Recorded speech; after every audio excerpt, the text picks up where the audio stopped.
It's fucking.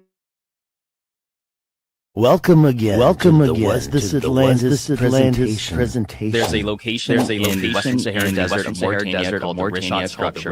Did you go there? No. So I have to give them a shout out. David Stig Hansen went there. It is a gutsy trip. So much that points to that possibly being Atlantis. I'm David Stig Hansen. I've been to the Rishat structure 3 times now. I'm driven by an urgent need to share a discovery that might just redefine our understanding of our forgotten. I've started as a Google Earther in this region, but I've put my boots on the ground to explore what appears to be evidence of a megalithic primordial advanced civilization.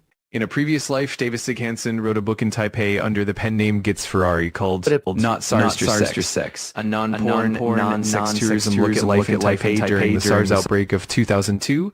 This book doesn't just draw parallels, it literally demonstrates that the COVID-19 narrative is almost a repeat of the SARS 2002 narrative, highlighting both the Wuhan lab and wet market origins and wet market origins of Not SARS Your Sex is available for free on Amazon Kindle. The sequel, The Oil Sands of Alberta, is also available, and a third book is on the way. Stay tuned for more adventures, and don't forget to subscribe and share. Stop what you're doing and subscribe immediately to David Stig Hansen's YouTube channel at youtube.com/at. If you're interested in uncovering one of the greatest mysteries in history, this is the place in history. Go ahead, hit that subscribe button right now. Go ahead, hit that subscribe button right now. Make sure to like and share the videos. Make sure to like and share the videos to help spread this groundbreaking information.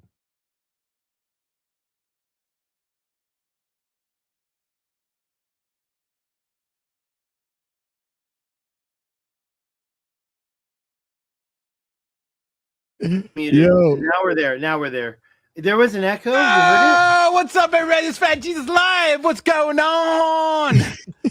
We got already 7 viewers. That's awesome. 8 viewers. That's awesome. That was a crazy intro, man. What's going on with that, dude? Was there an echo? I'm sorry about the echo. Whoa, you know what? I know the echo is because I don't know. Woo! Yeah. Bro, that shit had me rolling out, bro. I was like, crazy, dude. I was rolling. I was like, whoa. Down the road. Let's go, baby. Go. I'm back. I'm back. Are you ready? Everybody ready? Let's go. I'm back. What are we doing? We're talking about the Earth. Let's fucking add it to the stage. Boom. That's the fucking planet. Now, Fat Jesus Live, you were bogging me. You're like, stink. Oh. We're going to talk about the fucking Sahara Desert. Let's talk about the fucking Sahara Desert. Check your blood pressure. Check your blood pressure. Let's talk about my blood pressure. This is gonna have a stroke or a fucking heart attack on here, man. Bro, where you at? No, I got shit under control. I'm done. I'm fine. You do, brother. Yes, you do. Go. Fuck. Look at this shit. That's the Sahara Desert. You know it? You think you know it? Who dat? Is that guy black? I would not want to get stuck out there. That's all I gotta know. I'm racist. Is that guy black or is he British? I am British. Hello. How about that guy in the middle of the Sahara Desert? Look at him. I'm a British man in the middle of the Sahara Desert. That's crazy, man. How many people have lost their lives out there? A shit ton, for sure. How many people lost their minds out there? Stig, have you ever been out into the Sahara Desert? Not here, but yes, 4 times. And yes, I was detained by the Mauritanian government a year ago. April Fools. You call me a fool? No, I don't believe. I believe you, bro. You were in the Sahara Desert. I mean, were you close to Morocco at the time? Morocco is Atlantis. I went to it. Really? So those are the remnants of the Atlanteans? Those and the Egyptians? You think? Egypt is Egypt. Morocco is Morocco. I believe Morocco is Atlantis. I believe that the Atlanteans had sway over the Egyptians, meaning they were occupying Egypt when the cataclysm occurred. Interesting. So, I mean, if Atlantis really was in the Sahara Desert, wouldn't they have the most advanced technological feats in Morocco, such as like the latest pharmaceuticals and stuff like that? Do we even know there's pharmaceutical companies out of Morocco? Sure, there are. I bought eye drops in Mauritania. I bought drugs from a pharmaceutical in Mauritania. They have the same situation going on. I wouldn't call it exactly the same. It's probably better than the situation we were in the USA with pharmacies and the medical situation. But when I talk about you say all that, I don't believe that it's the cataclysm was a reset. That was finished, in my opinion. Who else is on this fucking comments? That's Alex. Who's that? Alex is doing a shout out to you. Bernie has been compromised. Is he Bernie? Bernie owes me an apology. Come on now. Okay. Anyways, I think everybody's been compromised with information. Honestly, not like physically. Like it's not like somebody went up there like the Men in Black and went, "Okay, I need you to say this, or your family is done for." Let me put it this way: do you like cornflakes? Because if you do, you've been had, bro. Cornflakes is part of the fucking problem. Social media, guys. Oil, artificial intelligence is compromising people all over the world. You hear about the military industrial complex. Well, let's talk about the industrial complex. Take the military out. They still have you hypnotized. You're watching your Saturday morning cartoons. You're eating your breakfast. You're not fasting long enough. You got to break the fast later in the day. Don't take your breakfast at 8 a.m. and eat all them cornflakes. That corn is a second. You look like a cornflake then. Yes, and I owe these jowls to cornflakes. I do. Trust me. I'm at 215 right now, and I'm happy at 215. I'd be happier. What do you think is going on down there, Rebirth of the Word? What do you think about cornflakes? Cornflakes, man. I gotta say this, man. They say everything is polluted with these pesticides and all this other stuff that we put into our foods. I mean, in reality, we can't eat healthy in no way. I mean, it's funny to me that some people talk about how they eat organic foods, but it comes out of a plastic wrap. It's all bullshit. Container. Organic like, what about that? What about that oil from that plastic container that you have it in? So it's that's like, true. Okay. That's true. So what about those? It don't matter what you do. It really don't matter what you do. Trying to buy chicken. Yeah, some people are more sensitive. More people are more sensitive to certain chemicals than other people. You know, some people can sit in a room full of asbestos and not get sick, and then you got somebody talking about they got mesothelioma. I mean, come on, man. I mean, you know, exactly. That's what I'm talking about. Anthony says, grow your own food. No, he's right. You know, it really, and you know what? Even saying that, that's incorrect. Because guess what? If you believe in conspiracies like the chemtrails, all that food that you're growing is just being chemically modified anyway by the rain. So I mean, what are you really saying? They say they can get you any way they want to. So I mean, growing your own food ain't gonna be true too. Yeah. You know what I'm saying? They always talk about them chemtrails and everything. Yeah, else, I mean, you know, the strawberries are now aluminum strawberries. So you know, you gotta throw and then you gotta think about the seeds. Where are you getting the seeds from? That's what you gotta worry about. Well, there you go. There's the others modified. Because see, this is the thing. They've already been modified. I actually watched a documentary on this because it was important about the farmers and stuff. What they're saying is that the government makes them buy certain seeds, right? And they get funds and all this other stuff if they get it. Now, if they grow their own seeds, but they have to use certain pesticides, certain chemicals, and even just see, man, it's a whole conspiracy idea on it. Now, I'm not gonna say don't make me bring it out, guys. You guys are driving me to the. Don't bring it out. We're gonna change the topic. Bro. We're gonna make me go that direction now. We'll just change that topic real quick, and we're gonna get it over here to the ancient history. Let's move it on. Oh, thank God! I need to take this thing off because let's talk about religion. I think AI is trying to beam some information to my head. Oh, we got 17 viewers. Thank you. Let's talk about religion. Oh my God! How come I'm hearing that? That is awesome. I love it. I got. Okay, here it comes. Boom. Is that big? I got 3 shots, And yeah, this is not religion yet. Why? Because it's pre-religion. Let me go no kidding. What's the okay, BC? wait. Almost there. That's wait, that's not it. That's wrong. The other one was right. Let's go back. That's religion. This is religion right here. Going back to 1500 BCE. That's the start of religion, early Hinduism, then Judaism, 12. Zoroastrianism, Tyrone, you did a video on those guys, 800. Buddhism, 6.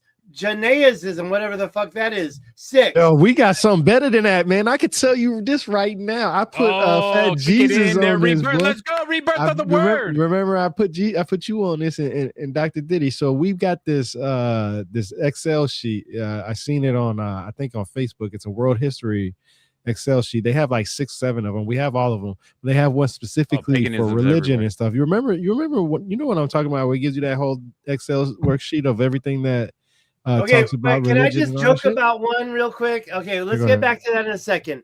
But Anglicanism, 1534. Who did it? Henry VIII. Why did he do it? Because he wanted to divorce his wife because she couldn't have any children in a year. Like, he couldn't give her 2 years, right?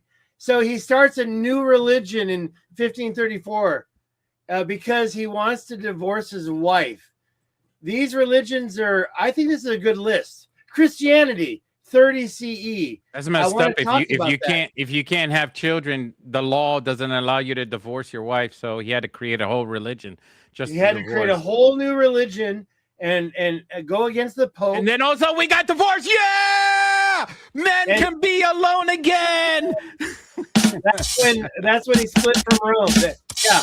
I love that. I can't believe, is that playing in my side? Good. Hey, Tyrone, get back to what you were saying, please. I'm drinking over here. Cheers. No, I was just pointing you that they have there's an Excel worksheet that gives you all this stuff right here. I mean, I could tell you right now, I went through it. Some of his stuff is wrong. You know True. It's wrong for it. Yeah, so it's just like. Okay, but by the way, this is a bomb right here. Oh, it's happening. This is my ultimate, the fucking crackdown of fucking tables. Yeah. This is the list. I tried to go back. I tried to go back into the chat GPT and tell me, give me a table with dates, event names, and descriptions of times.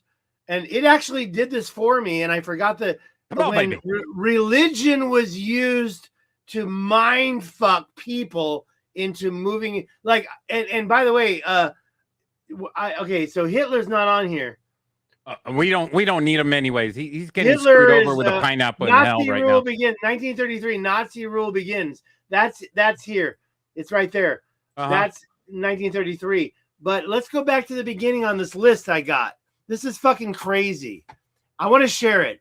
So give me a list of how religion. Love him or hate him. Say that? What? No, I don't want to say anything. So I asked ChatGPT, give me a list of how religion was used to control people and their mentalities into changing their minds, whatever. Because I didn't know where I was going with the question. It came up with the Crusades. Christian military takes Jerusalem from the Muslim control. So that's the Crusades. Next, almost 500 years later, or whatever, Spanish Inquisition, Catholic authority enforced religious conformity targeting Jews and Muslims. And by the way, I have a hard time believing Muslims come around in 600 after death. So yeah, that's okay. Reformation, Martin Luther challenged the Catholic Church. So now we're getting back into humanity because those first two were like people were dying. Then we got the 30 Years' War. By the way, English, I would never put an apostrophe there. I would say it 30-year war, but maybe one of you knows more about that than me. And throughout all of this history, slavery has always been around. Dude. Well, slow down. This is religion. And by the way, this is my special chart that I was introducing about how religion was used to change people. But I got all the religions here too. Here's before structured religion. I'm flashing it now because I want to let you let's keep talking. That's the thumbnail that we weren't going to show. That's all structured religions. So, and I showed this before. This is good. It shows Judaism, 1200 BCE, Zoroastrianism, 800. Is that even correct, Tyrone? I feel like Zoroastrianism is older than that. Okay. Well, the thing is that it's not, nobody knows the dates. They just have what they believe, what somebody, I don't even know how to put it. Each person has their own beliefs on, or each country has their own research on it. Well, not that, but mostly because some people don't define what they believe as a religion, right? Like there's a certain point where people describe something as religion. Some people believe religion began because of the idea of being buried and burying the dead. And burying the dead was a way of there's a life. Hey, that's here. I gotta show you. What? Slow down. That's here. Right here. I know. I've told you, man. I'm on it like right on right. You got that. It's right here. So yeah, he is. I don't know where it is. Let me just show you. So 100,000 is early animism, belief all things have spirits. Africa, whatever. 70,000 intentional burials with goods. That's what you just said. Intentional burials with goods. That was going on according to mainstream science now 70,000 years ago. Now there was no Christianity way back then. No, it didn't exist. But was Christianity incomparable with that religion? I mean, is Christianity evolved from those religions in some way? Look at the practices real quick. I'm going to put them up close. I'm asking Rebirth because Rebirth knows show more this about first, this. then I'll shut up. Ritual burial practices, then shamanism, then cave ritual art, then fertility figurine cults. We know what that is, right? Totemism, ancestor worship, ritual sites. Now I'll shut up. Go on. Rebirth. That question. Yeah. So, your question was, did they have Christianity back then? No, well, the evolution of Christianity, did it come from all these other religions? Did it evolve from the beginning? Did Christianity, Catholicism, all that we have today, is it the culmination of all these religions all coming from Africa all together? Are we pulling from all these past religions, and then basically we're just perfecting the imperfect, and then it's perfect now? Yeah, well, yeah, it's funny you say that because we was just talking to Damien earlier. We did a live podcast. Yeah, we did a live earlier. Yeah, and I asked him that specific question. Yeah, I asked him that specific question, and everything that I've researched so far leads to one God. I don't care what it is. I mean, I'm not even kidding you. I've read UFO books from all kinds of people. I mean, from the beginning, like William Bramley, and I got what's his name, Keynoter, and so many different other people. And I'm not talking about these new generation. I'm talking about these old school cats from back in the day. And even Dolores Cannon in her books, even the aliens and extraterrestrials, I mean, they used the word God, capital G, as God. Yeah. They say it. I mean, it literally says it. I've shown this so many times, and it's just like, no matter what you believe in, there's one supreme being. Even aliens, in a sense, believe in one supreme being. You know what I mean? So it's just crazy. But with Christianity, but see, that's the thing. Where does that come from? If we're going to think about extraterrestrials, that can go back. I don't think anybody wants to hear me talk about this, but I'm gonna do something that's taboo, and people don't want to hear me say it. I don't want to lose your followers here, but I want people to hear it in some way or fashion. And there are people that actually make video games about it too. But in the future, I think people are actually going to try this and experiment on another planet if we ever do make it past the firmament. Let's say, for instance, hold on. Let's say if they reboot humanity, while there's still humanity on Earth, they reboot it on another planet without religion at all, like no information whatsoever from Earth. Like they start like a whole baby colony and there is nothing about history, culture, religion, archaeology, nothing on Mars, and see where it goes from there. Would they believe what we believe in? That's a question we need to ask ourselves. Could the one God even exist on Mars if we rebooted humanity on Mars? Look, man, like I always say this, man. There's always a possibility for everything. That's why I always tell people, that 1% rule. When people say, "Oh, that won't ever happen," well, that 1% is going to happen. And I say that, and I think of that also in the idea of our universe. I understand that right now we only know of ourselves only because what science and everything else says. Well, I'm not going to say science because science actually disproves and says something else is out there. But in the sense of like science, as far as what we're able to go It'll be an awful waste of space. Yeah. Well, no, not even that, because I mean, what is space? I mean, infinite space? You mean infinite God?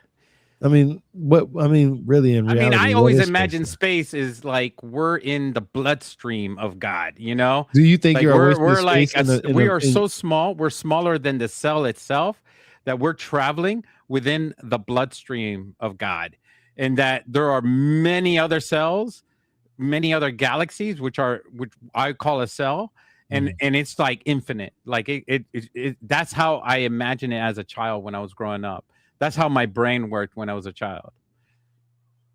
I'm just saying, I look at it. I look at it like this: like, even if it's 1%, we can't be the only ones. You know what I'm saying? We can't. Now we might be the only ones in this body form, just like there's only certain types of alligators and certain types of bull sharks and certain types of zebras, right? You might not find that in some other planet. You know what I'm saying? That this might be the spot for it, right? You know what I mean?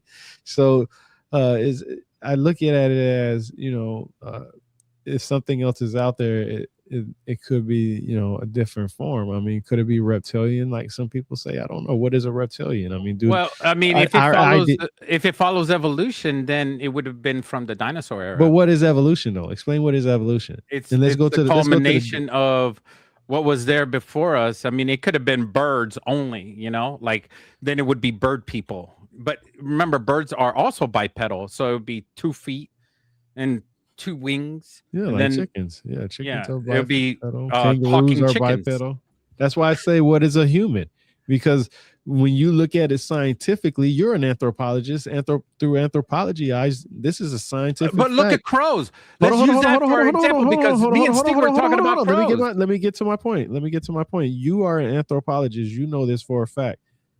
The idea of humans first arising on this planet is because of the idea of bipedalism. That's what they say is what actually makes humans. That's why the Australopithecus ramidus and Australopithecus afarensis are 2 ideas of what bipedalism is. But they also found species before that might have practiced bipedalism, but they're not 100% sure. They just have, some theories. But the idea is, though, bipedalism is the idea of where humans started. But what about consciousness and other things? I mean, there's so many different things, that comes with what a human is. I mean, in reality, I have a crazy thought. You guys want to hear the crazy thought? Everybody in the chat, I want you to be a part of this thought.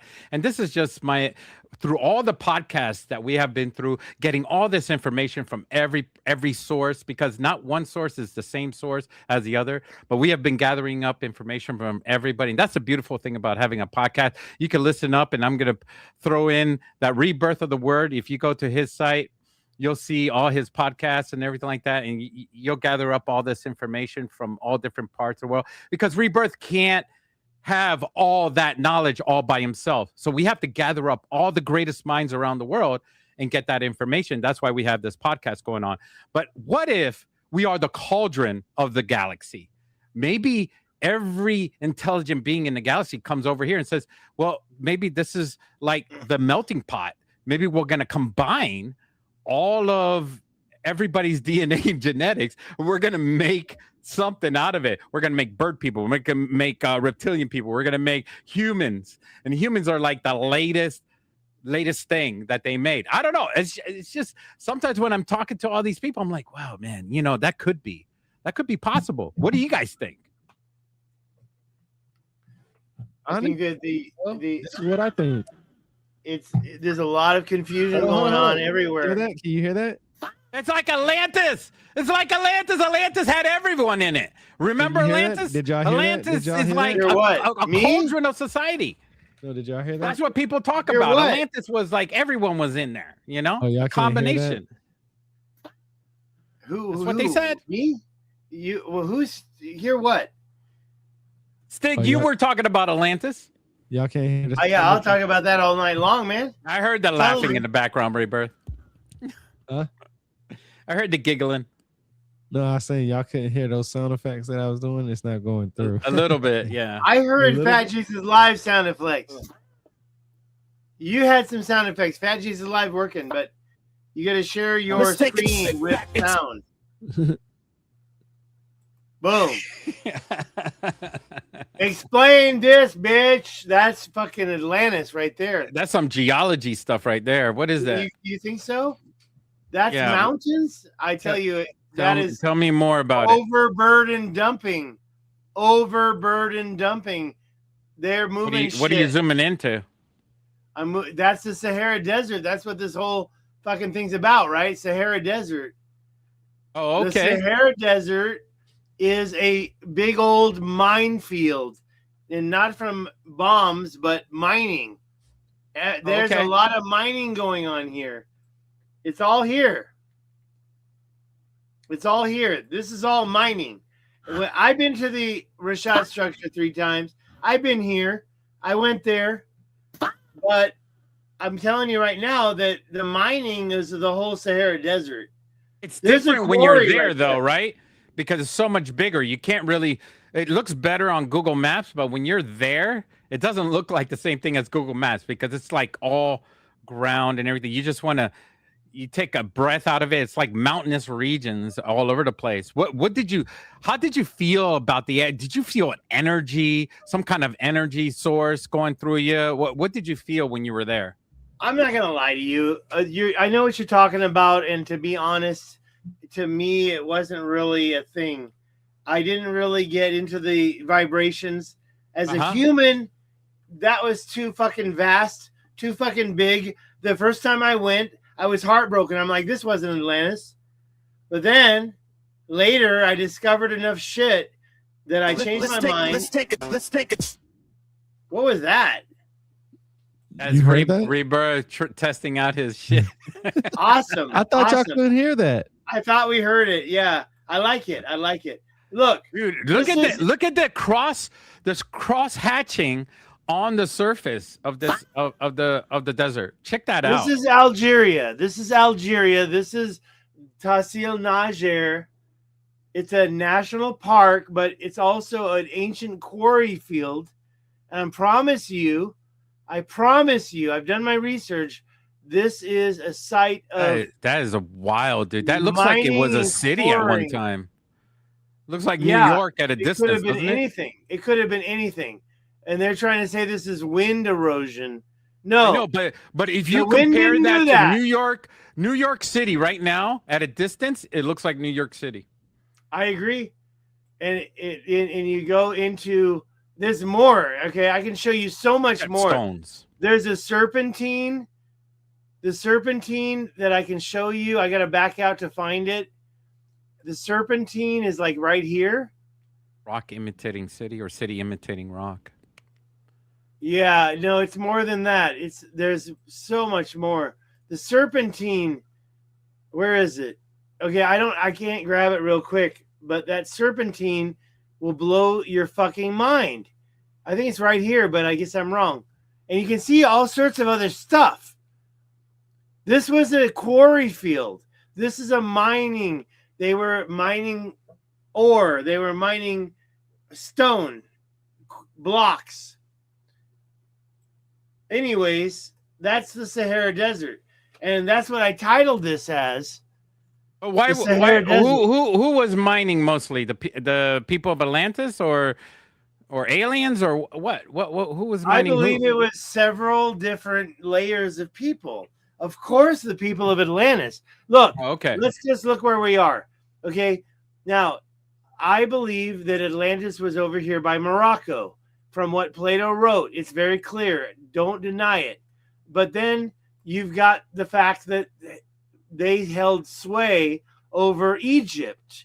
Well, and Tyrrhenia, which is basically Italy. Tyrrhenia was here, but whatever. It's all of Egypt. I'm sorry, all of Europe. And yes, Athens was fighting them, and they were fighting. And then suddenly a cataclysm occurred, and then the war was over. But what we don't talk about is the fact that this whole area was probably already controlled by Atlantis.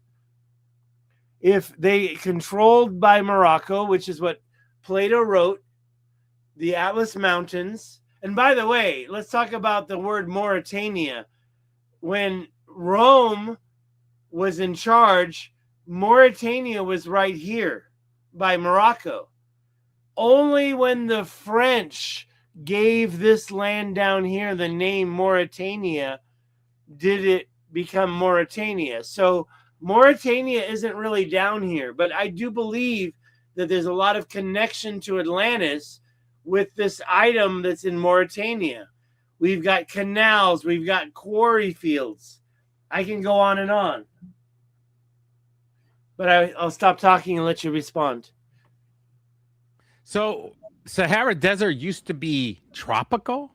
I mean, we talked about this in a previous podcast, and we just confirmed it with Damien today in an earlier podcast. So you guys actually confirmed the same story, that the Sahara Desert was filled with lakes and it was green, filled with luscious green. There were insects, there were bees, there were animals, there were living beings. Like people were alive and feeding off of the land. It was beautiful. Milk and honey, the works. The Sahara Desert was not a desert. It was actually like a jungle, like the Amazon jungle out there. So, I don't know about Amazon really jungle. You got scrubbed. You've got there's so many types of different things. I don't know about the Amazon, but yeah, it was green, but it doesn't matter because it was not only green once, but it was also green twice in the last 10,000 years. And I do believe that Atlantis fell about 12,000 years ago. So I do believe that Atlantis was already green the same way. There was definitely, in the lakes of the Sahara, we've got the Mega Chad. That was a lake for sure, right? We've got the Maghreb Lake, which was just north of the Rishat structure. This person I just did an AI research. I just asked AI mathematically if the tropical jungle returns to the Sahara Desert. There is a study that was applied, and it's called the Hadley cell shift. The Earth desert belts are determined by the Hadley circulation. So if it becomes tropical again, if it happens in our time, the Amazon rainforest would become the next desert, meaning all of the Amazon would be completely destroyed. You know, I'm sorry. I just have so little time to worry about stuff like that. Hypotheticals, right? And yeah, you might be right. These are people applying mathematics. I guess it is hypothetical. Well, there's always the hypothetical, and that's the reason why, even if you've got a strong mathematics support on it, it still could be like bullshit. And that's why I don't like to spend a lot of time looking at all that and focusing on what we can focus on. And that's fucking this right here. Is our time up? Is our time up? How long ago was it tropical? We've been doing this for a half hour. I thought we were. How long ago was it tropical? Well, okay. So actually, to be honest, did you know that I'm going to zoom in here to the Rishat structure. It's actually more green than it ever has been. It's already greener than it ever has been. This map is not doing it justice. Over here, there's this big green area. There's these water ponds over here on the right. Oh, shit. Yeah, there's water. And I can show that. We can zoom in. You know and that find what water. that reminds me like an overgrown shell. You ever see the inside of a shell that goes all the way around? What shell The from the inside ocean? of a shell. That's like a super large shell. The circle. There's like always water in here, like right there. That No may or may kidding. not be water. That may or may not be water. And I mean, by it's the way, condensation if it's deep down underneath, right? well, wait. You mean No, the evaporation. circle looks like a shell. Evaporation. This image is not correct. I'm just looking at it right now on Google Earth. There's a big area here that's totally green. There's a big lake here. It's not quite a lake, but it's this big area right here, right there. That's green right now. What's this guy saying? You ever seen that snail shell? Did I leave that up too long? What's What up, snail Grant? show? Did you see that guy that ate the slug and then died? That guy, he like picked up a slug and ate it, and it just You could die from a slug, dude. Yeah. Don't eat slugs. Let's say it again. Slugs Audience, I don't mean, you gotta eat cook slugs. it first. Don't eat slugs. Salt it, cook it, put Cook it. something on it first. Yeah. And salt that fucker. I mean, at least put a little bit of paprika or something on it. Jesus Christ, people, come on. Paprika, shit. Get something spicier than paprika. Paprika is no spice. Did you know that paprika is the red pepper with jerk no spice? slug? Some tropical jerk slug. Okay, we just lost 2 viewers. Shut up. Don't talk about that. Let's go back to the other topic. Where People were are we? like, "Ugh, slug." Protect your what? Protect your crops. Let's Hell talk yeah, about that's Calyx. right, Calyx. Protect your crops from Who is slugs. Calyx? Who is this person? Calyx this is the guy. bomb, bro. I love Calyx. Calyx is amazing. Okay, wait. Span down to Mount Meru in Tanzania. The Hindu Mount Meru. Okay, let's do it. You keep talking. I'll do that while you talk. Yeah, type it in. Yeah, I mean, Africa is amazing. I mean, if you look around in Africa, you find so much Dude, in that I've continent. done it, man. I've done it. Dude, let's zoom in. Yeah, go ahead South and look for what Africa. he's asking you. I'm I'll talking. do it, but let me just tell you right now, right here, this area here, it's the country of Lesotho. Are you not looking for Tanzania? Yeah, I know Tanzania is right here, but I'm going to put it in here. I'm going to put it in Mount Meru. Let's put it in Mount Meru, what he said. Mount Meru. What you doing over there, Rebirth? Oh, I'm just sending out a thing. Oh, no. Come on now. Rebirth, what you doing? I'm trying to see what you're typing. What are you looking in your phone for? Huh? I'm just messaging. Oh, why are you talking to her? Because I do the promotions. I told you when we go live, I start doing promotions. I see certain people posting stuff. You just made $50. Damn. And I $50? I didn't make no $50. Rebirth right, making some money. Ooh, I ain't made nothing. This ain't my stream. This is his stream. Hey, it's my stream, and I got 32. All right, we're at Mount Meru. Mount Meru. Dude, check that out. Does that look so similar? It looks similar to the one that we were looking at on the top portion of it. 4.566 meters. Wow. Mount Meru, and what the fuck is that? That's obviously a volcano. No. No. I beg to differ. I'm begging. That's obviously an area of that ain't no volcano. Oh, check out those trees. I love the trees in Africa. Africa is just amazing on the massive trees that they have. All right, let's get through these so I can show the map. I don't want trees. Isn't Africa known for rubber trees? Is that true? Africa's a big fucking continent. It's known for a little bit more than a lot of stuff. Yeah, probably rubber trees, probably rubbers. The Chinese are moving in, so they got them small ones. Chinese is everywhere, man. They moved into Bolivia for lithium mines. They're destroying all of the mountains up there in Bolivia for lithium. When I was in Mauritania, I spoke Chinese to a lot of people. There's a lot of Chinese there. That's Mount Meru. It looks like a volcano. Look at that, man. Check that out. Yeah, that is beautiful. Breach. I'm just ecstatic that you were able to get Google Earth to like load up faster than me. That's probably because you're closer to them than I am. I got Dude, awesome. I got Starlink. Oh yeah. Let's find out where this is. You're actually closer to the satellite because you're on a satellite. That's way north. You know, one of the things is, what do you think about the whole continent of Africa? Go back to the Mount Meru. What the hell, dude? Yeah, right here. It's right here. What are you talking about? I want to see the area, man. You keep zooming out of there. I'm there. So that whole area is green because that was volcanic. The whole area is completely green. It's fertile. The whole area is fertile. Very fertile because those volcanoes have a lot of nutrients coming from them. Lots of minerals, lots of green shit. And by the way, look how green that is. I mean, you got more than that's one of them special. Not only that, they don't have anyone living around it very close by up on the mountains because of the dangers of it. That could be another one right there. You see that other mountain? The one I centered? Yeah, right there. That's another. Yeah, I'm going to turn on everything. That's another volcano. Mount Kilimanjaro? I don't know. I've never heard of it. Oh, Lordy. Yeah, that's another one, buddy. Kilimanjaro, right? Never heard of it. What about this? Yeah, Mount Kilimanjaro, bro. Is that supposed to be a volcano? What is that? Yeah. Mm-hmm. It's the Roche ash pit of Mount Kilimanjaro.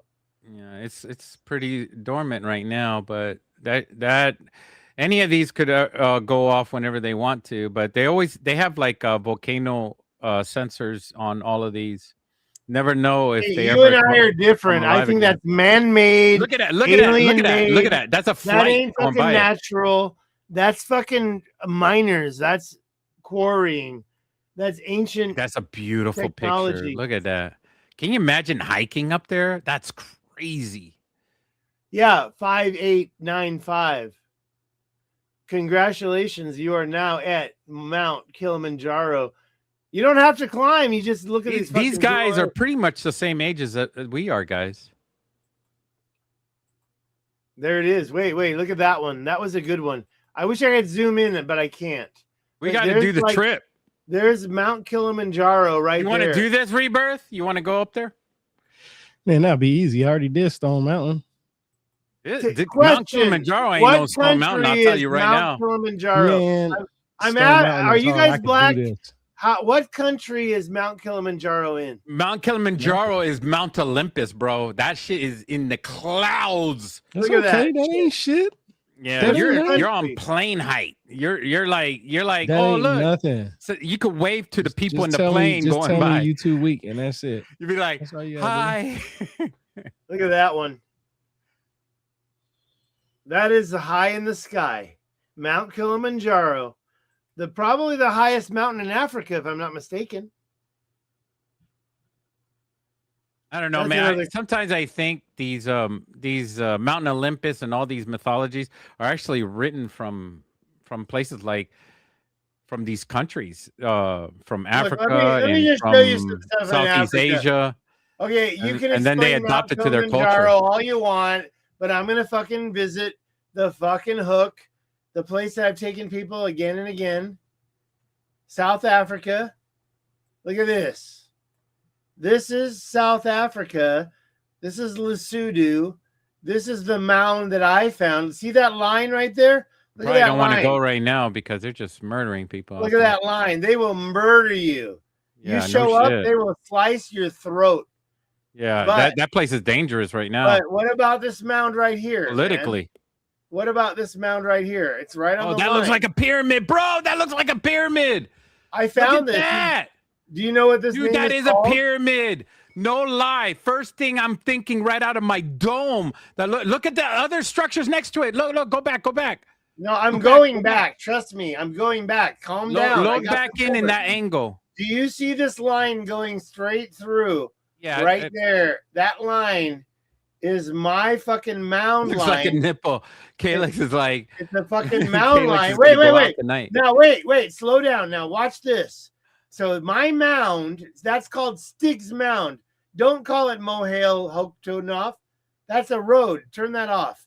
But look, it's aligned with those two mounds right here. You see those mounds? 1 and 2. That's aligned with my mound that I found. 1, 2, 3.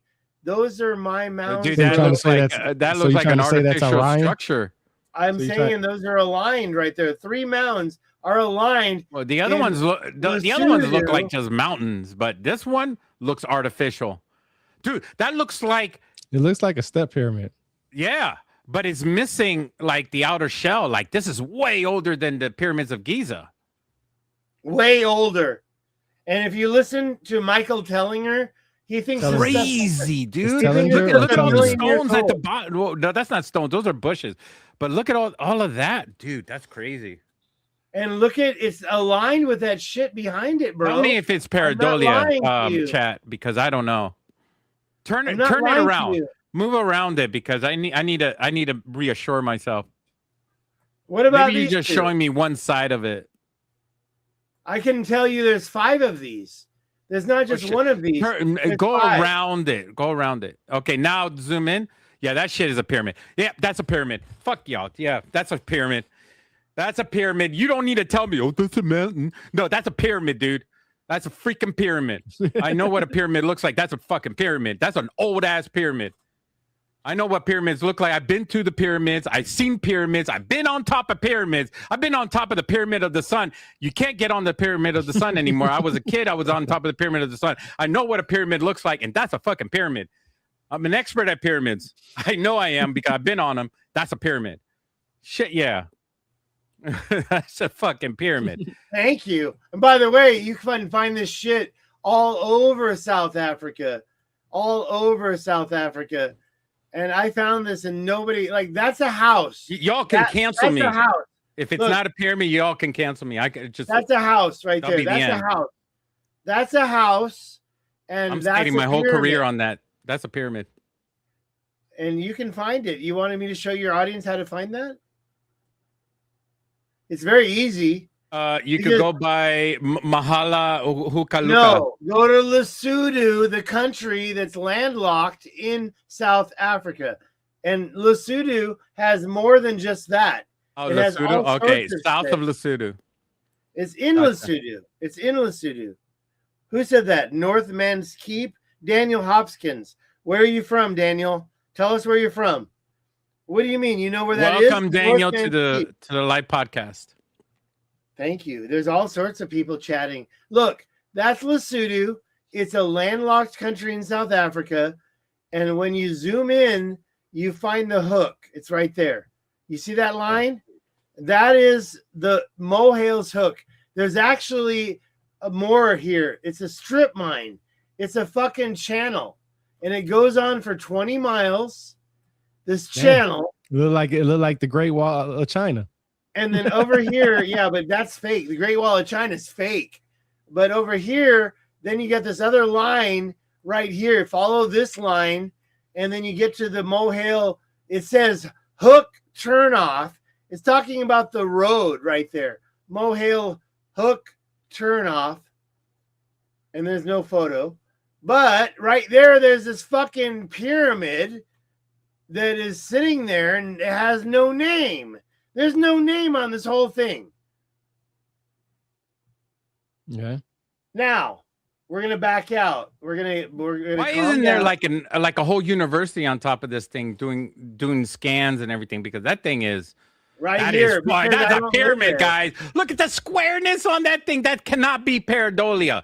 Hell no! Come on. Well, hey, not only the squareness. Look at this line that goes. Look at the shape. Look at the shape. I swear there probably was a sphinx on the end of that too. Look at it. Got cut off here. Something happened here, but the line continues over here or something. Yeah.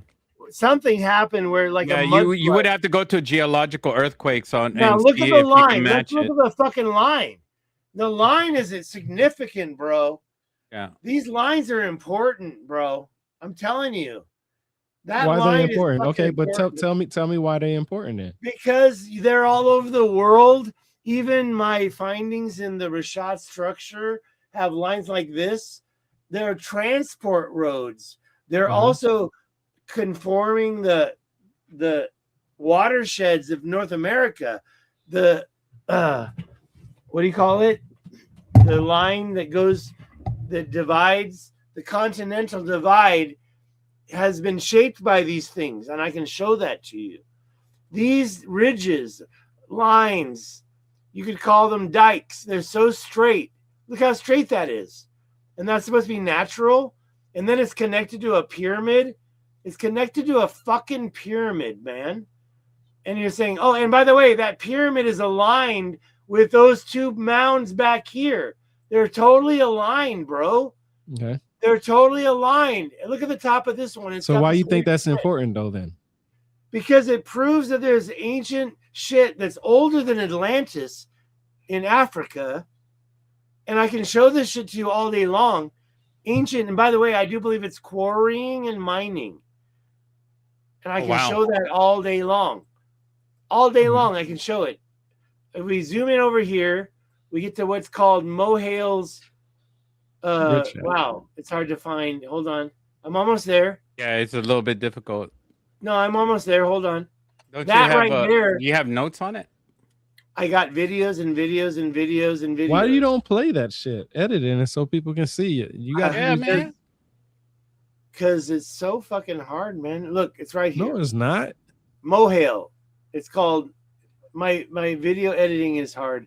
There's this channel. Bro, all you got to do is just cut out the boring shit. Check out this channel right here. Now look at those parallel lines right there. And then here, and then you got this 90-degree cut through. And if you follow that, it goes up to another channel up here. It gets a little wonky, but there it is there. And there's channels everywhere. And when you back out and go back to that old one, let's go back. You go over here to the Kolonyama Plateau, and it's there. And you got basically a perfect 90-degree, whatever you call it, cross with a shortcut. Old ancient roads. Those are houses. That's a house. No, that's not a house. I take it back. That's farming. These are houses over here. Okay? That's a house. These guys don't know what's going on. That's a fucking ancient intersection. True. And I'll show you something else here. If you turn it upright and follow that line, this ancient intersection right here, which is a perfect 90-degree cross right there. And I'll show you another one later, but before I do, you follow that line straight up and you find this fucking triangle right here.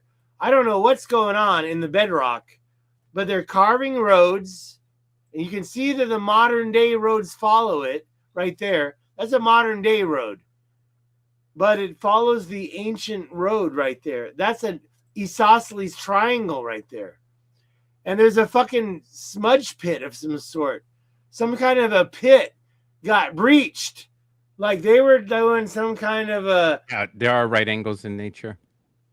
Are there? Because I don't agree 100%. Yeah, because they exist because of the plate tectonics moving. Let me show you this. Okay, Mr. There are right angles in nature. I hear you. Let's look at this for a second, and then I'm going to show you something else. Now, this... Oh, yeah, that's beautiful. Look at that. I love that. That intersection right there has a shortcut going through here. Now, that shortcut, if you measure from here to here, let's do it with a measuring tape, and we'll go from the measure of this. You're saying this is a road, ancient road? I say this is an ancient road, and it's a shortcut. And look at that. It goes to exactly 100 meters. It does look like an ancient road. Wait. Slow down. Now, watch this. Watch how I back out, and I go back into South Africa, and I go over here to this ancient road. Now, I just measured that at 9. It was 100. Now, what's that? Oh, it's another ancient intersection. And when I use the measuring tape to measure the distance between the big road, the 90-degree angle, and the shortcut, it's exactly the same. Well, it's a little bit more. Do you come up with the number 151? 100 meters, bitch. But it's a little bit more right there. I actually, I'm not gonna lie to you. Crazy if he did come up with the I got that. I got the number 151 because 151 is angelic. Well, we got meters, but what about feet? What about kilometers? You know, that is an ancient intersection number 2. And then if you look around, at the structure that it's connected to, you can see there's been all sorts of ancient quarrying, mining going on these plateaus in South Africa. And that's when you mentioned what's going on in Africa, you just zoom in anywhere in South Africa. Let's do it. Let's do it real quick. That's South Africa. Let's go right in the middle and zoom in. And you see all sorts of crazy shit. Yeah, all sorts of crazy rich. But let's be honest though. Let's be honest though. It's crazy only because you don't see it all the time. But if you're a geologist, you probably see this around the world all the time. No, I'm not a geologist, but I pretend to be one, and I don't. But even then, around the world. Then, two geologists won't agree on everything. That's on major theories. They're all going to try to. Let me tell you. This is what's wrong with this world. Look at these structures while you talk. Yeah, this is what's wrong with this world. This world is a lot of egotistic, a lot of people in here. A lot of people want to be the most popular, the most richest, the most known, the most respected, the most everything. They want to be the limelight of everything. They want to be in the bot. There's been people who lied on me so many times because they felt like that their friend that they liked the most was somebody that they could trust.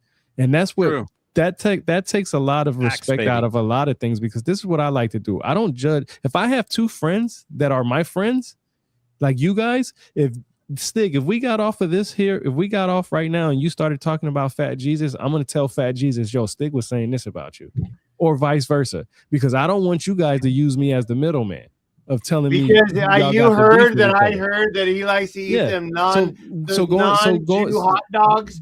Listen, Stig, hold on, listen.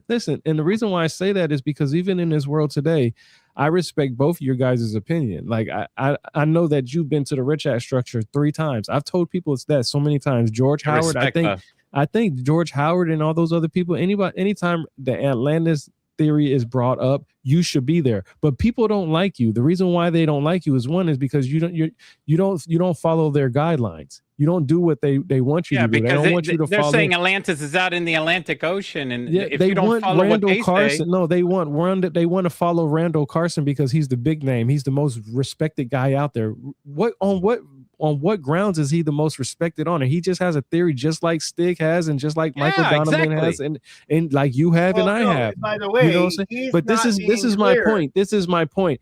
How many people in this world have been to these locations that they're talking about? And if there's only a handful of those people, then those handful of people should always be at those conventions. Because if it's really about the fact of gaining knowledge and getting to the bottom and the truth of it, then you won't leave somebody out because that person don't like somebody else. This whole liking shit in this industry, and any industry, is so stupid to me. I was telling you guys before. I prepare you people, man. I prepare you people with evolution. I prepare with all of you with all these other areas. I want you to all have an open mind. But to me, that don't even really matter, because trying to prepare people don't mean shit to me, because and I'll be honest with you, people are going to believe what they want to believe anyway. You can give them all the information you want to. You can lead the horse to water, but is it going to drink it? Probably not. Lord, yeah. Right. So you wasting all your time and energy to do that. So what do? You have offspring right now. You have a way to leave your life out there forever, writing books and material and all this other shit about leaving your mark. Socrates wasn't that famous back in the day. Yeah, people knew who he was in that city and other cities because he traveled, but he wasn't that popular around the world. You think the Native Americans gave a damn who Socrates was? No. The indigenous people? No, they didn't care. You think the Inuits cared about who Socrates was? No. You think the Doggone tribe was? Who are we talking about? Exactly. So the point is but Socrates, now you look at it, but now all those I had people, a godfather named Socrates. But all those people, but now everybody most people will know who Socrates is on some kind of level. Whether if they go to some kind of school, if they're into some kind of philosophy or anything like that, they're going to know who the not the breadwinner on it, but they're going to know who he is. They're going to know who Plato is when it comes to Atlantis. You think the Native Americans were talking about Atlantis if it was over there in the Rich Act structure in Africa? Probably not. They was too busy doing their own thing. Amazing man. You know what I'm saying? You got to think about these when I look at all these civilizations from around the world, the Sumerians, the Egyptians, the Mesoamericans, they all started around 3000 somewhere BC. It's like 30 something, 3000 BC, somewhere around there, 32, 33, 34, 35, somewhere 31, 30. It doesn't matter. It's somewhere around there. And my point is this, is that everybody had their own ideas on doing things. That's why our culture is so good now. But it was because of trade is why we got to go where we're at now, because everybody got to be curious about the new materials that came in the way. When you see a new kind of cloth coming in, you're like, oh shoot, that feels better. I'm gonna start buying that. We're gonna start rounding up that. Then they're gonna start doing agricultural needs to bring it better. My whole point is this. I don't care what anybody says on this planet when it comes up to them thinking they know everything. What I want to know is why you believe what you believe, first of all, and where you get your sources at. Okay. And I want to understand that because of the simple fact that if I know where you got your sources from, I can sit here and say, okay, well, you know, this person right here is a bigot, right? Or, you know, this person's a racist, right? Or, you know, this person is just saying stuff, right? They literally tell you this, right? And you might not know that because you might be so infatuated with that person that you like them that you don't care what anybody says. If it's all about facts, you would not like one person. You would like everybody that shares stuff. I don't care who it is and how they talk, what they're about, any of that. If it's all about gaining knowledge, you would sit there. I would sit there with somebody that I don't like and gain knowledge from them. I don't let the emotions get to me. If you got some information on something, I'm gonna watch it. I've seen people say, I've seen people argue on YouTube and X and say, stop watching my videos. I was like, it's probably wise to watch somebody you dislike in their information, because if it's true about knowledge, you can say that you were wrong. I'm telling you, this whole industry, that's why I was talking about these conventions earlier and stuff like this. All this is a joke. Every single one of them are now. Because it's too much. It's the same people. First of all, it's the same people that's speaking, saying the same shit that they said already on YouTube and their own streams. They're just being paid to repeat it in another audience. And I get it. You know, people go to concerts and they hear the same song that the rapper or their country singer did on their streaming. But you know, it's a whole different video a whole different vibe when you get to see them act it out, when they're doing a whole performance art with it. That's different. That's the whole different thing. When you go into when I went to Cosmic Summit, it was so bland that there was no excitement in there. You could barely hear anything. Like, nobody was loud, nobody was proud. They was just talking to you like, hey, we're all buddies. No, I'd have been in there and be like, yo, I'm telling you, if you don't believe this, research. I'd have been loud and proud in there. I'd have been like, look, there's no damn records about no Anunnaki coming from no planet Nibiru. I don't care what anybody in this room says.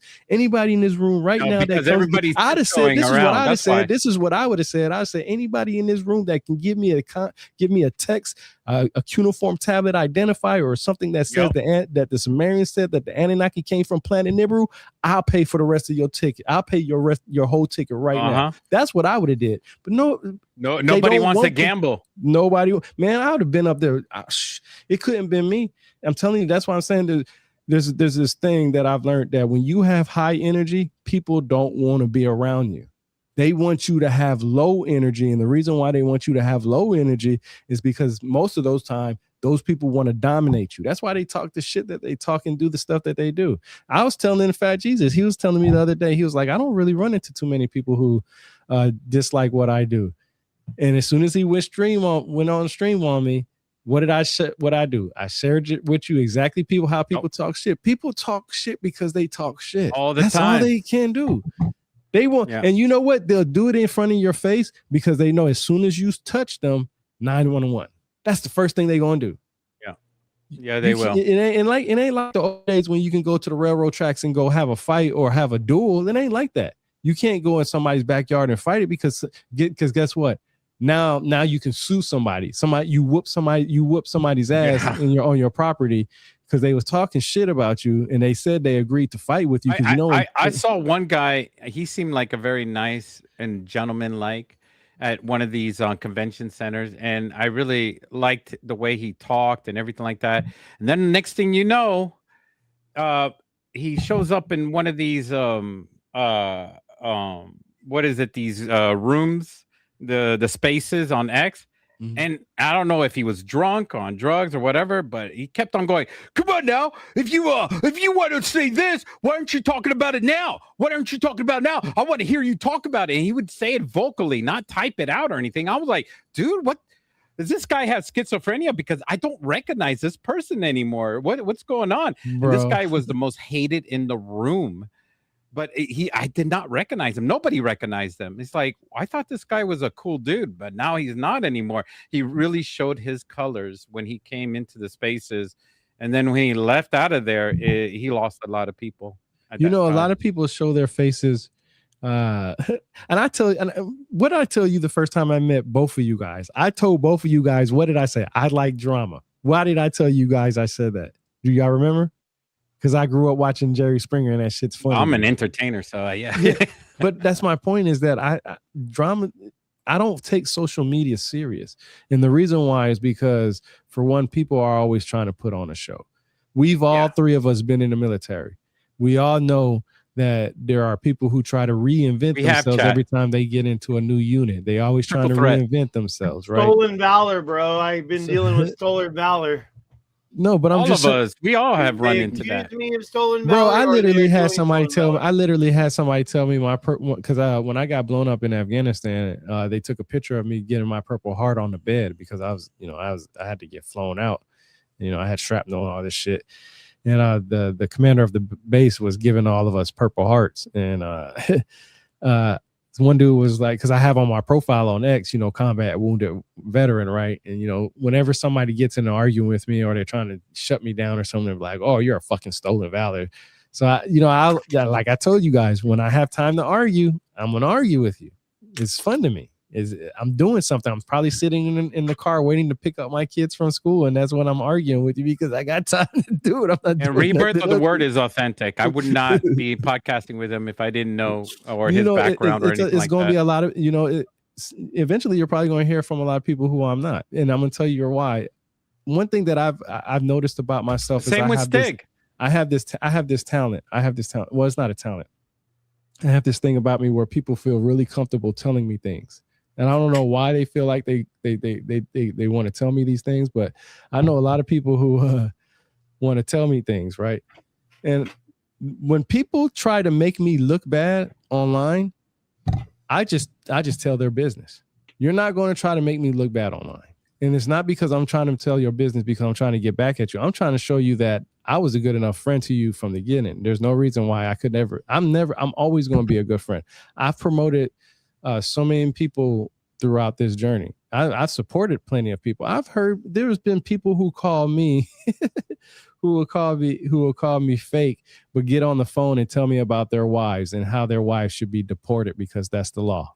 I know people who are on X who said that, not their wives, but their wife's sister.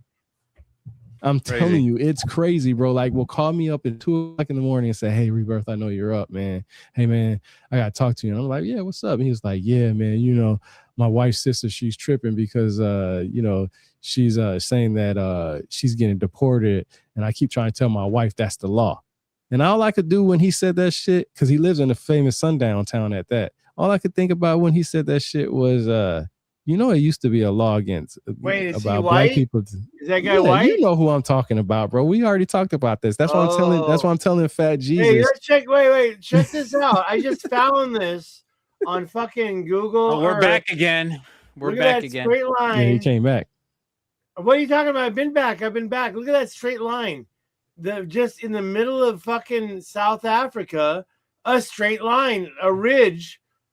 Look at that. And they're everywhere down there. Look at it. They're over here. They're over there. You see them everywhere in South Africa. I'm telling you, this is millions of years old, this stuff. But that's what I'm saying is that, I mean, if it's going on here, if it's million years, see, this is what I don't understand about people. People say that there's no straight lines or no certain shapes on planet Earth and stuff like that. And I'm just like, how can you say that with a straight face? Like, you might not see it all the time, but look at that. Look at these. Oh yeah, that's it. I was trying to show that earlier. And what's wild is that they're finding right there. They're finding lines like this on Mars as well. And by the way, that's what's so interesting about Mars to me. What about the circular column on Mars? The circular column that I saw. Look at this.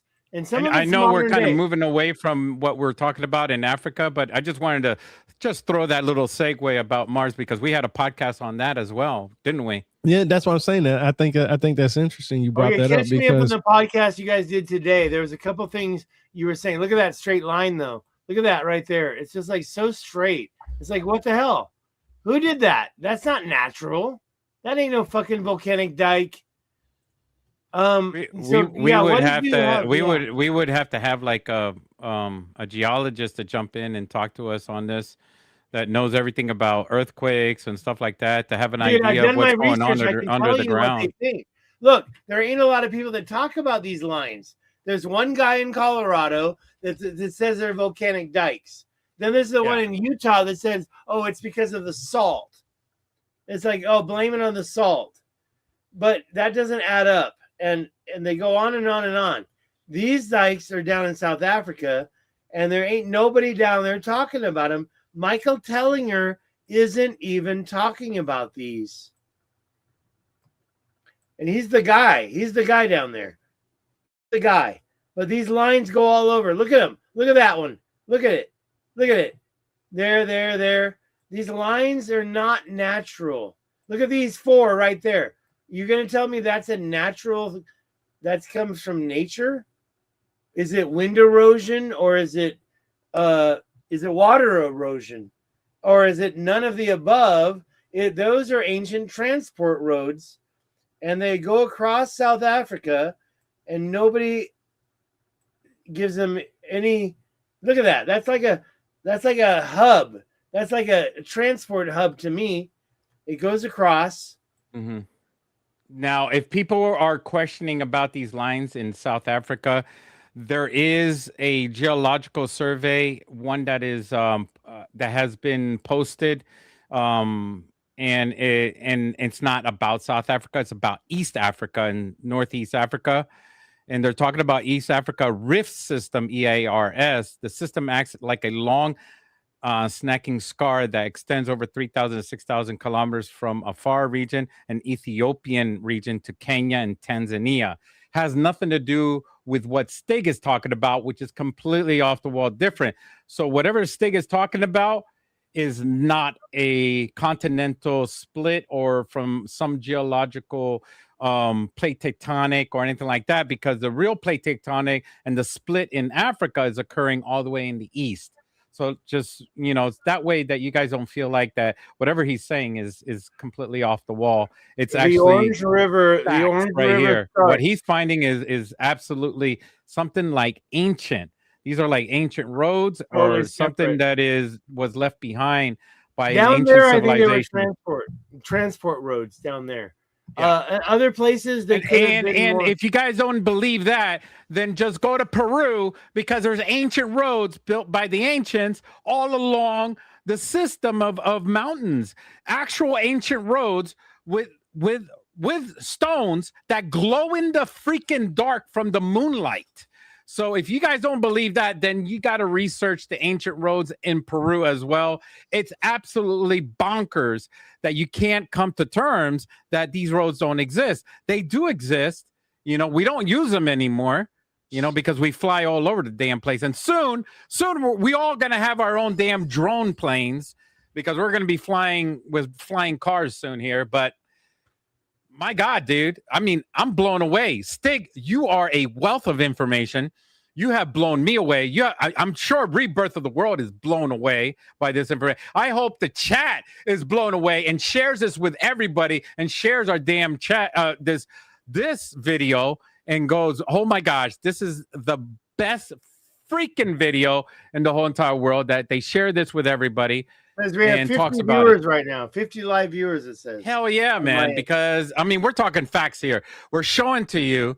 And from this, I hope everybody else start researching and looking at it and go, oh my God, I think you're onto something. And we need to dive into this rabbit hole, because there's got to be more to it. We need to travel there. We need to do some more digging. I don't think there's enough universities doing some LiDAR or radar, deep radar penetration into the ground, because right now they're doing deep radar penetration in Egypt and all that stuff, because those are structures that have already been archaeologically dug, and for like 100 years, I mean, over 100 years, they have been doing stuff. But these are fresh, brand new places that nobody has been paying attention to, and we're just discovering them in 2026. Go ahead, Stig. We've been ignoring it. Let me ask y'all. Let me ask you first, Stig, and then Fat Jesus. I want you to answer. What is the biggest lie in history to you? Wow, it's hard to say the answer to that because I think there's been. I think the biggest lie is that our parents tell us that we're special. I think religion is a big part of it. Man, that's a good one. I don't think so. Why? Why religion? Why does everybody say religion is well, which religion are you going to choose for that answer? Whichever one is good with you. Whichever one basically floats your boat. Like, I think the biggest lie is that mommy says we're special and we're the only ones in existence in the whole universe. Right. Well, what is religion? Let's start with that. What is religion? I can't exist with the Torah and my mommy. What is religion? What's the definition of religion? Did you see my slides earlier? But what is your definition of religion? The definition is okay. It's part of culture. Religion is culture, in my opinion. Just like language, and so how is that? So how can culture? So how can religion is culture? So how can culture be the biggest lie then? Well, it's not about a biggest lie. It's about control over that culture. Yeah. So tell me what's the biggest lie? To me, culture I've seen it. I've memory. Seen it look, no. Let me say it. I'm just gonna say it. I'm more. You say it, damn it! Come on. Come on. Call to prayer happens. Everybody's washing their feet. Everybody's walking towards the mosque. And it's like, well, where's your life? It's not here. We're doing this. That's the control. Oh. That was vague, but yet truthful. All right, what about you? What is the biggest lie for you? And well, you said your parents telling us that we were special. I have thought about this so deep, went down the rabbit hole, and I also believe that religion was control in the earlier parts of my life, and I've been dealing with my demons on that, back and forth, and I believe that the government was control, and all this was political and religious. I also felt like there was like this whole blue beam thing with the aliens, the UFO, that was all, a form of control to make us believe in something that doesn't exist and things like that. I went through that process in my life. I've been through all these steps and processes of control. And then I came down to one determination, that our parents are they birth us with the idea in our minds that we're special. And that's where it all comes boiling down to, that they hold us as a baby and look at us and go, you're so special. You're just the most special human being. We're not gods. We're not. We keep telling ourselves that we're gods. We're made by gods and all that. We make ourselves so big. And then that's where all this information, we start emulating all our history, all our stories, that the universe is created like us. Like we're gods or something? What? Oh, the universe, it has a beginning and an end because we live and die. How are we emulating ourselves to the whole universe? Maybe the universe is unique on its own. Maybe it's forever. It is its own thing. It's not even us. It doesn't live or die. It just keeps going. Maybe we live and die, not the universe. We keep emulating ourselves on everything. And we create stories upon ourselves and then say everything else is like us. And we need to stop doing that. We need to stop being narcissists and become like biased, completely humble ourselves. And Jesus even says that, if you want to believe in Jesus, just go straight to the man himself. He says, be humble, if you want to believe in philosophy and all that stuff, there's people that just talk about that stuff. It says, humble yourself, man. And just don't believe yourself. That you're just special. If once you let go of that, try and meditate on that. I mean, and it's going to be hard, and just meditate and say you're not, and just listen to the silence around you. And it's hard to believe that you're not special because you want to find some specialness in this whole universe. You want to believe that you were created for some reason. But when you look into the universe and you feel like this tiny, there's billions of other Earths and stars and other planets, just like Earth, out there in the universe. Of course, you don't see them, you haven't touched them, you haven't been there. But if we exist, I'm sure they exist. If we are the extraterrestrials in the universe, obviously. If we exist, then obviously something else out there is going to exist, because we are the extraterrestrial to whatever else is out there. So that's how my philosophy works on that point. And I just hand over the platform to you guys. I'm a Google Earther. I like looking at Google Earth. I'm showing right now stuff. You are Google definitely Earth. a Google Earther. You believe the world is round for sure, because you keep going around in a circle on it. That's another lie. So this is so funny that you bring that up, because that's a lot of people. We was talking about that earlier, and we was actually talking about the firmament and all this other stuff. Yes, we were. All that stuff is very important to understand what those words mean in those times and not in our times. So when people say the firmament of this time, it's probably 9 times out of 10 not the same as they were talking about it in ancient times. In ancient times, and mostly, well, let me ask you this. Let me ask you guys, what do you guys consider the firmament? That was Fat Jesus. I was trying to explain it to Stig what the firmament is. It's basically like a force field, like a ball, like you're in a fish bowl. Here's Earth, and there's a fish bowl all the way around that with no opening. And beyond that fish bowl is God. All things. We don't know what's on the other side, because we're not God. So basically heaven is on the other side of the firmament. And there are a good number of people that believe that we never made it to the moon. There's a good number of people that say that we're sending satellites out, but it has never been passed in the through the galaxy. There are people that really believe in that stuff, that we're just faking everything. We're just building a whole story. We're storytellers. NASA is a bunch of storytellers and creating a whole storyline of stuff, and that we're living a lie altogether, and that there's no satellites going outside of Earth. And the people that are up on the space station, could be a possibility. There is a space station up there, but it can't get past the firmament. It's just floating around up there. Yeah, so like I always try to tell people, the firmament is not exactly what we call the atmosphere today, right? It was basically just an overlap with the ancient idea of the sky, so like the atmosphere or something like that, right? Some people can think of it like that, or clouds. When the ancients talked about the firmament, especially in the biblical sense, they were talking about I always mess this word up, but it's like the rakia or rakaya, Raqia, I think that's what it is. And it stretched out. It was basically something that stretched out or spread out. It was like the expanse of the earth. So basically, like I said, like something what some people would consider the atmosphere. Mm-hmm. Like you said, it was like some kind of heavenly expanse. That's why a lot of people was trying to, they say that we never left the firmament, but to leave the firmament, if you guys believe we went to the moon, then obviously we left the firmament, right? Yeah. Unless the firmament includes the moon, right? See, that's how do you screwed. That's what I'm saying. How do you decide that? Well, there's really no way that you can decide that.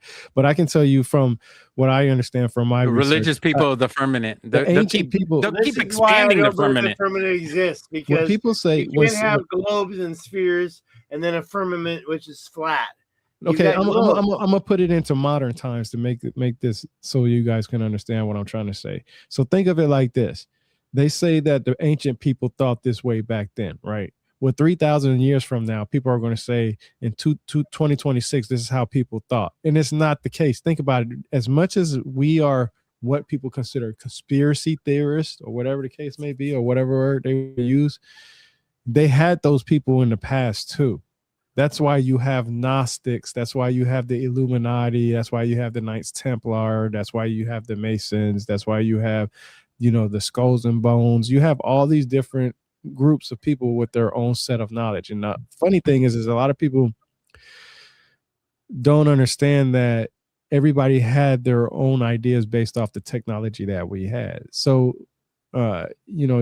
you can have the Illuminati thinks this one way, the Masons think it this way, and then you have the Vatican, the church, thinking and it's a whole nother way, but they all probably believe the same thing. They're just using different ideas to convey that message. It's almost like what is the difference between the atmosphere and the sky? Well, the sky could be anything above your head, really, right? Or is there a certain, amount of feet in the air that you have to be, and all this other stuff? If you try to go, and this is what I'm doing right now, I'm trying to get my drone license. But when you look at the drone license, when you look at the top, the requirements and stuff like that to get the license, you look at the pamphlet. It doesn't matter how high that drone is. If it's flying, then it's considered in airspace, which is technically the sky. It doesn't matter if it's waist high on you. It's flying. It's considered airspace. You have to follow regulations, right? Like you can fly a drone for fun, but if you want to use it for commercial use and YouTube videos and all this other stuff, then you have to be a little bit more cautious with doing things. There's a very gray area. Some people say that you can still use it on your YouTube channel because of the fact that you're doing it for fun and it's not monetized. But as soon as it gets monetized, guess what? They say that it's just a whole, words mean are big in this world. And that's why people can go to court today and have an argument in court, and you can prove a crime either happened or a crime didn't happen. And as long as you have enough evidence and enough persuasion to get the information out there and find the truth, then anything can go one way or another, because the truth is just based on the interpretation of the person as receiving the information in the first place.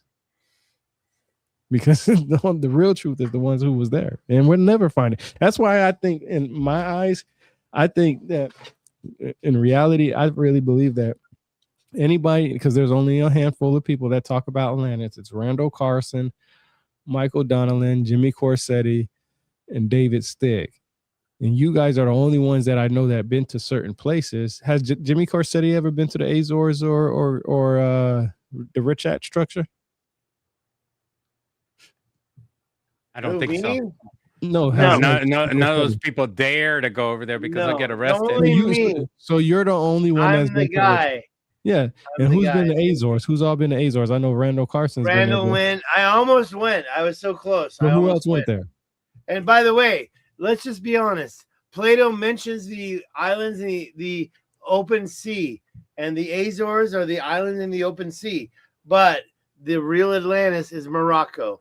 The real Atlantis is the Atlas Mountains. The real Atlantis is probably modern day Mauritania.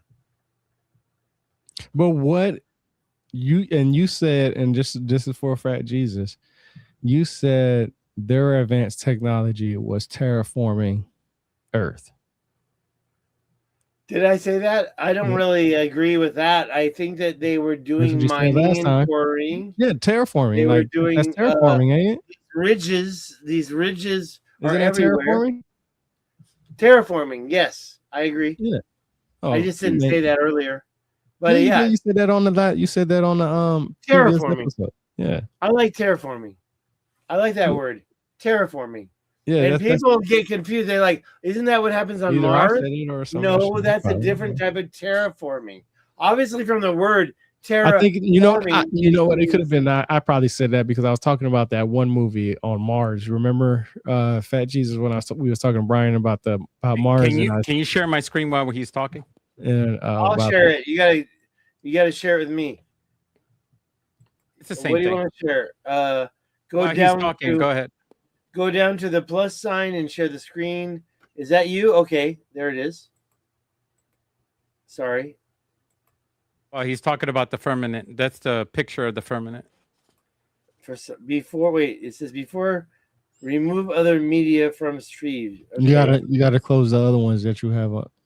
It's just me. I'm just trying to cover me up. Hold on. No, you gotta cover up your screenshots that you shared. Oh, turn off my screen. Remove. There you go. Yeah. Okay, good. There we go. There you go.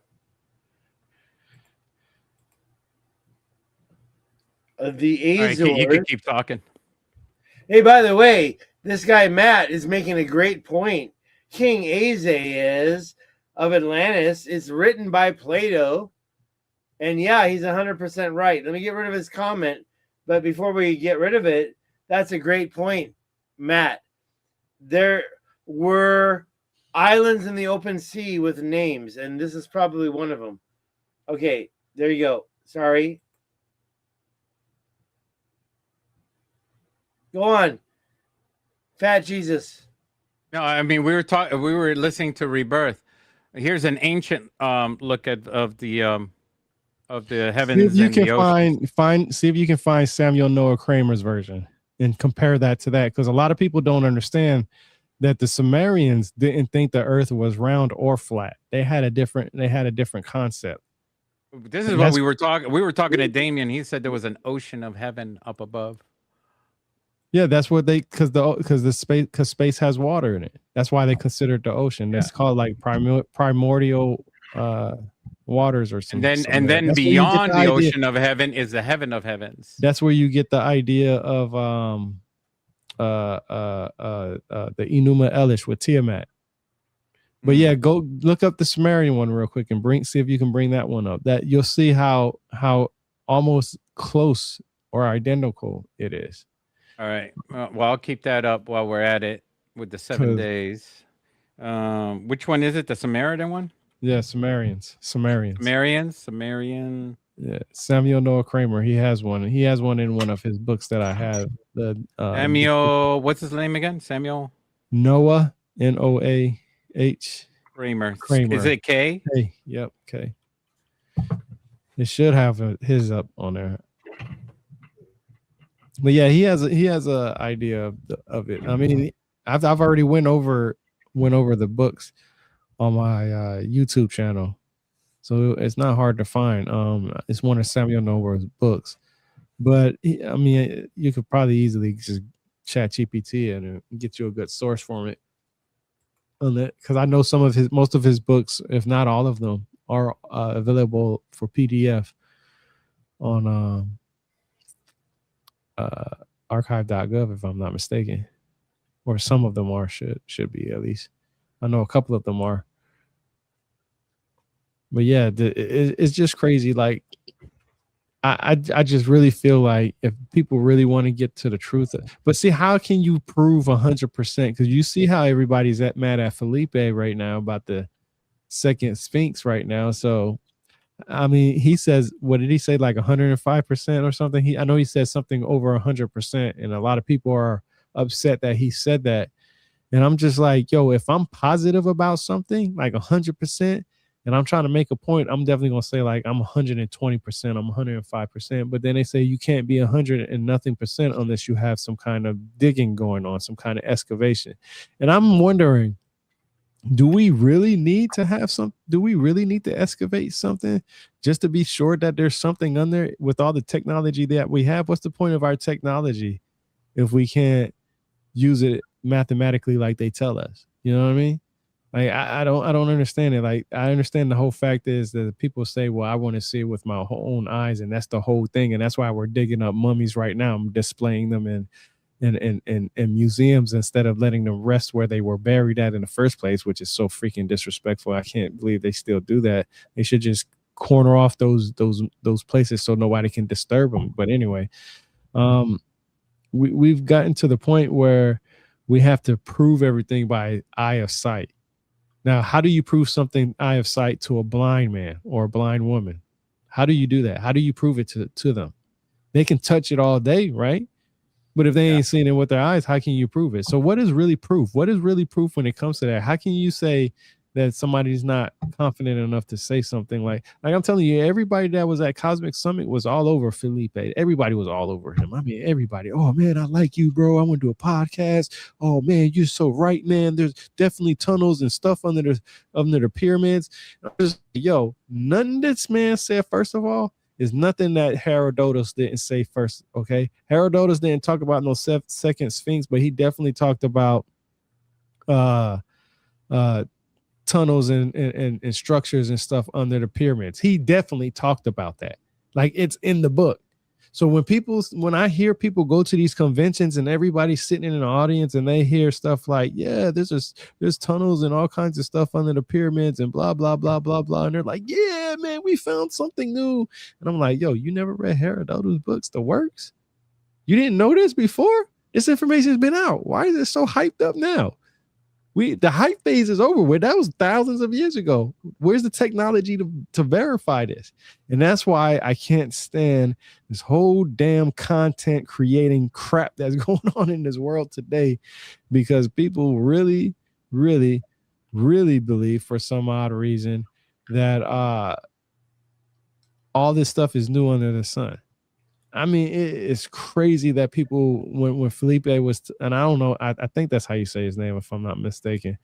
But when he was talking about that at Cosmic Summit and talking about the idea of that there was stuff under the pyramids and this, that, and third, I was literally sitting in my chair like, all these people are grasping and being like, wow. And none of them said Herodotus said it either. That's what really tripped me out, or at least I didn't hear it, because you could barely hear what he said, because it wasn't that loud. Like you could barely hear anything. If you wasn't right up on them, on some of the people, you couldn't hear anything really. But the point is that I just can't believe that people don't know these basic stuff. Like literally these basics. Like I've heard, like I get on Jimmy City a lot because he always puts up, oh, we have no idea how the pyramids were built. Yes, we do. We have hieroglyphs that show that they use sleds to move stone. Okay, interpret that how you want. Go read you a couple of symbols and some symbolism books. How long would that take? It doesn't. That's the point. People say it took 20 years to build. Right? It didn't take 20 years to build the pyramid. It would take 20 years for us mere humans today to build it that long. 30 years to build the pyramid, according to Herodotus. It took. I know our lazy ass would take us like 40 to 100 years. We're comparing what we would do than what they would do. They had hundreds and thousands of people working. It literally Herodotus puts it in his books how they built the pyramid. He gives you an example and gives you what they were told to him on how the pyramids were built. What social media did they have to get these people to do all that stuff? Because I mean, where were they giving them to make them all work for what? Nothing? What were they doing? What did they believe? They were getting food. They was getting fed, and they was getting they. You could tell that they had beer, they had great food, and they weren't slaves. So they were getting up in the morning, says, "Honey, I need to go to work," and now you guys are going to have some food. Or some of these guys were single, right? Well, think about how it would happen today. How many people? And we all three of us were in the military. How many times have you been separated from your family?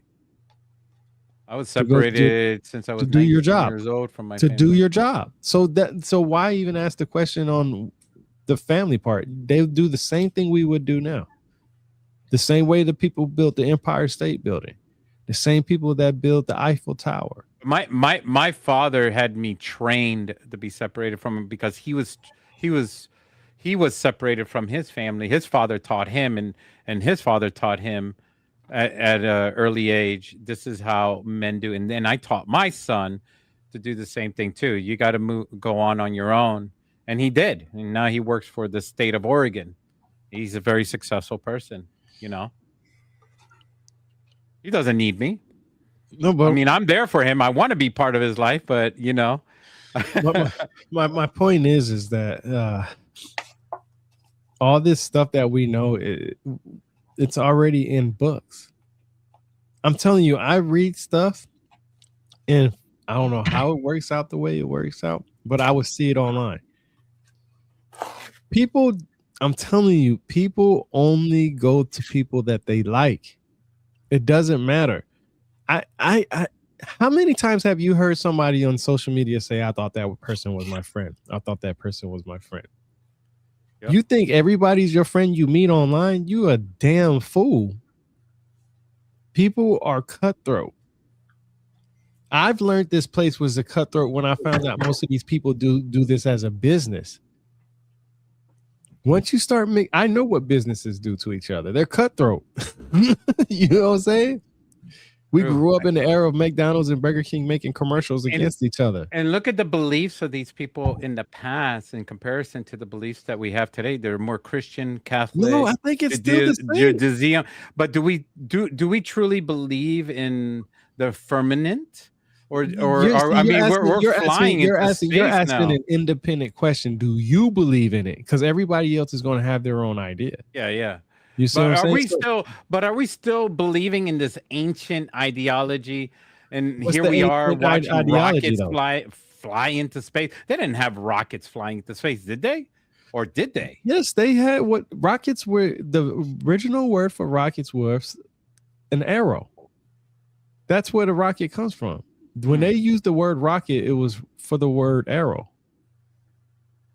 You heard that, everybody? So we had rockets. That's why when I hear people talk about the Sumerians and the Anunnaki was shooting rockets at each other and stuff like that, yeah, they were. They were shooting arrows at each other. You can see it in the damn picture when they show it. You can see the bow. I'm not joking. This is the stuff I'm telling you. Man, I've gotten to the point where hot air balloons exist back then too. Why wouldn't it? Don't they have the type of gases on that side of the world? Ain't most of the hot air balloons? Sometimes can you thin out lambskin? You think they had the technology and then they forgot about it? Thin out lambskin. Can you use some kind of lambskin to do it? Maybe, possibly. Maybe they forgot the technology, like we forgot how to go to the moon. I don't think they forgot the technology, because if they forgot the technology, then why do we have it now? I mean, no, we have it now because we reinvented it again because we're humans. That we found the chemicals and we built it again. We have better materials to build better things though, because of trade. True. You know what I'm saying? You can go to Africa right now and people will say Africa doesn't have nothing nice, but you'll see people making things out of nothing. Go to Cuba right now and see how they're still driving their old cars. Mechanical machines that they had back then. Maybe they didn't have those after they were destroyed. And then all of a sudden it took a while for us to rebuild those machines. Yeah. What I'm saying is that first of all, it depends on how long evolution and how long it took us to get to where we're at. I think civilian evolution. I really believe that we could be not wiped out, but we could be wiped out to the point where we have to start all over again. I believe we could start over. Like all the towers go messed up. The evolution of society. That's what we're talking about.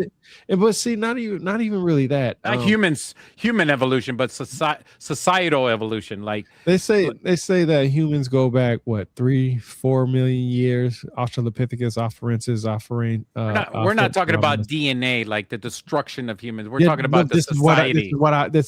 I'm going to start talking about DNA. This is where I think, because when it comes to DNA, a lot of people say we have a lot of stuff in our DNA that we don't know about. And I really feel like DNA plays a really big part in our evolution that, after a while, so like, say I never use a certain organ or something, right? And then my DNA records that and it passes on to my next kid. And my kid doesn't use that organ, and the DNA records that and passes on to their kid, and the organ doesn't get used in that kid, and then that DNA gets passed on to the next kid. Then eventually the DNA is going to say, fuck it, I'm tired of holding on to this damn information. We're just going to wipe this organ out for the next species, right? So the next species, the DNA genetically modifies itself. It says, all right, we're going to get rid of this organ. We're not going to use it anymore. And then the body says, well, we can't get rid of it. I have 2 of the same organs right now in my body. I have 2 stomachs from bariatric surgery. And it says, well, the body says it's impossible to get rid of it, DNA, because we need it for structural reasons, but we will make sure that it's no longer in use. So no energy is put into it as much. Like the pancreas, for instance, right? Or something like that, right? And then, generations, the DNA just records it and says, okay, we'll keep this like a cloud system if we need to go back to that time frame to use it. You see what I'm saying? Like a cloud system in our computer. You put you have the cloud on your computer, but it's not necessarily needed or used until you open it, and sometimes you have to go and download the file all over again, and that's the generational evolution of how we came to be. I mean, I don't know, man. There's so many theories, man. How do you know that our government is not genetically altering certain beings that they just come from us, They so do. that they can fly certain people. aircrafts to go through certain spatial anomalies, such as wormholes and things like that. We know that our bodies can't withstand certain travels through wormholes. Like, Listen, we're not made to do that stuff. What does the government consider a human? First of all, let's start there. What does the government consider a human? Do you know? No. Okay, so tell us. We're going to just make a quick scenario just in case, just to keep it similar. So say like the government says you have to have a heart, right? You have to have an heart, not an artificial heart, because an artificial heart doesn't means you're artificial. But you have to have a heart, a real live breathing heart. Okay. If the government can create a human, like anatomically type human, without a heart, but still use the brain, still use all its functions, the only thing that it doesn't have is a heart, and you just pump blood through it using a machine of some sort, then that human is no longer, or that whatever it is no longer considered a human. So now you're able to do whatever experimental things you want to do on that. Okay. Anything you want, because it's not considered a human. Yeah. So there's a gray area for everything. And that's why when I tell people to think outside the box, I'm just like, let's think about this for loss sakes. If we that's why all these missing scientists are missing now, because maybe they're trying to whistle blow on these aliens, or not so alien, probably. Who knows? Well, I don't believe that, because most of those people who passed away were either mentally unstable, an unfortunate event. How do you know? And death, and they were old. How do I know? How do you know? Some of them were 90 years old, maybe it's Project Bluebeam. Maybe they want to make us think that they're mentally unstable. I mean, the government has all the power in the world to write the book on them. Let's look at it like this. Okay, we know what mental instability looks like. I have mental issues because of my TBI. We all have mental issues, right? Yeah, right. So I don't. Yeah, everybody does. That's the guy. That's the guy that has the. but let's look at it like this. The guy that doesn't say he doesn't. Let's look at it like this. You can't look at somebody and say they have mental issues, but you can definitely look at somebody if they have financial issues. What does financial issues always bring? Some kind of stress, right? Which later brings in anxiety and depression, which is a mental problem, right? A mental illness issue right now, right? You know, depression and all this other stuff. So you don't have to have a lifelong feeling of that. So we'll go with what happened to David Wilcock. A lot of people said that he was in financial problems and that he wasn't getting the love that he used to get. We all have financial problems, don't we? Yes, but some people can't. Some people have more financial problems than others. Serious. And some people don't know what to do. And the government doesn't help. Sometimes their mental illnesses get in the way. Like with David Wilcock, like I said, the guy that died, the UFO guy, they say that I always wonder, these people, they travel all over the world, and I'm like, where are they getting the money to do all this stuff? Listen, this is what I'm trying to tell you. This is why I've been telling you, and that's why I've been telling Stig too. And Stig kind of agrees with me on this now. First of all these people who do these conventions, they put an investment into it, meaning that they're hoping for a big turnaround. They put a big amount of money in it, right, to get these big famous. They're gambling. Yeah, basically.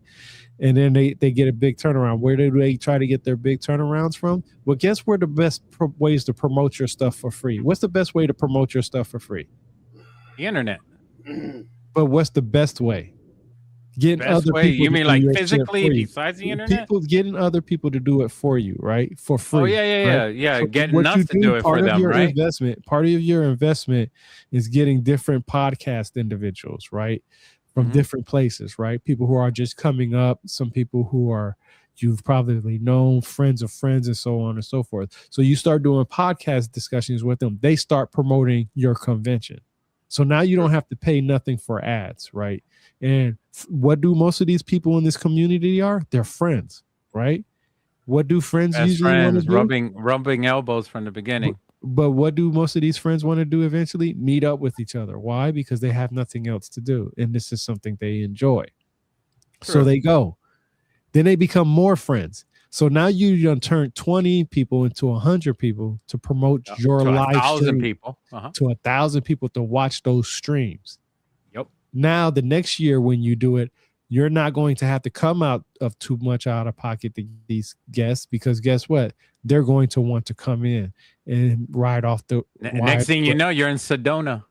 Yeah, and then next thing you know, and you hear the same. Hey, Sedona. How many times can you hear Randall Carson talk at a convention, or Billy Carson, or any of these individuals that go to these places and say the same thing? How often? You can do it as many times as you want, because like I said, most people will go to a concert and listen to their favorite artists over and over again. So when you build your popularity off your team or off your stream, and you make it a business, now it becomes with, okay, I can't let the next guy cut into my cash. This dude tells me there's no such thing as a Planet Nibiru. I know what I said. Most of my followers believe it. There ain't no way in hell I'm going to go back on that. Why? Because it cuts into the money. It cuts into the business. It comes into followers, right? Because once you admit that you're wrong, nobody wants to believe anything you say in the future. Yeah, I mean, I went to a convention in Phoenix, Arizona, and Childress did not like what Professor Ed Casa and I had to talk about with tridactyls, the 3 fingers, 3 toes, and he just like whatever, and you know, he just moved along, and we didn't fit the bill. We didn't fit his conversations. He didn't.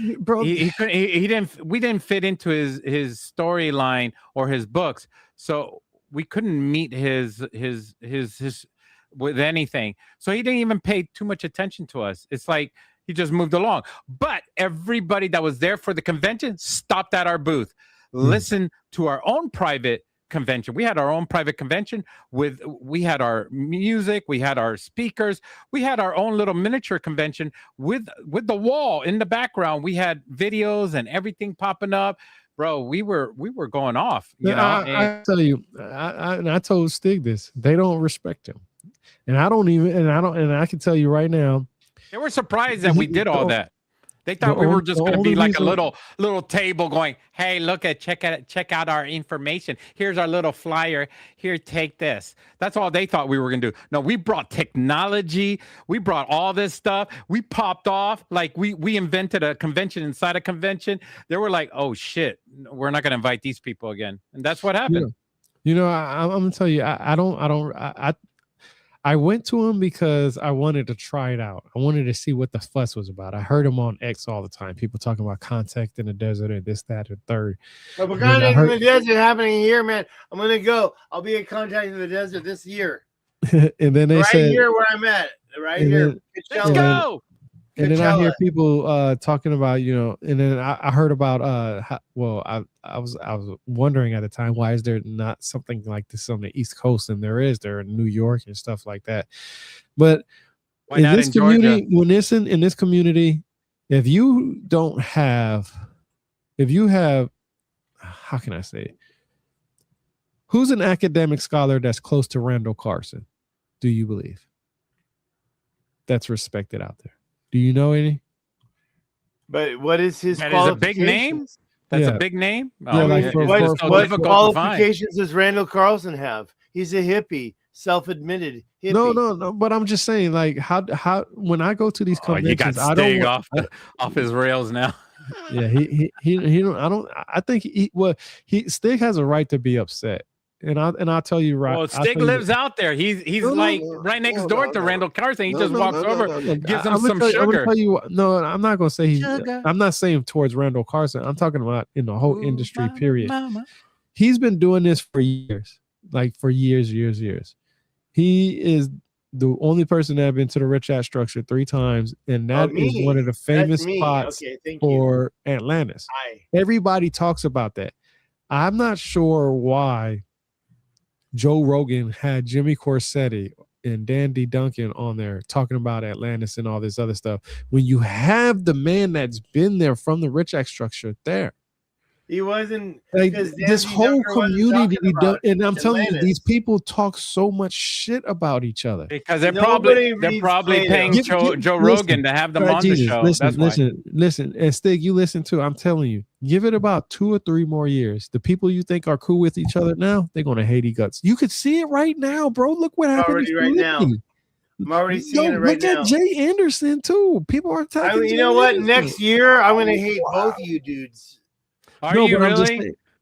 I'm gonna go to your show and I'm gonna heckle the hell out of you if you hate me. I mean, like, how dare you even be my friend?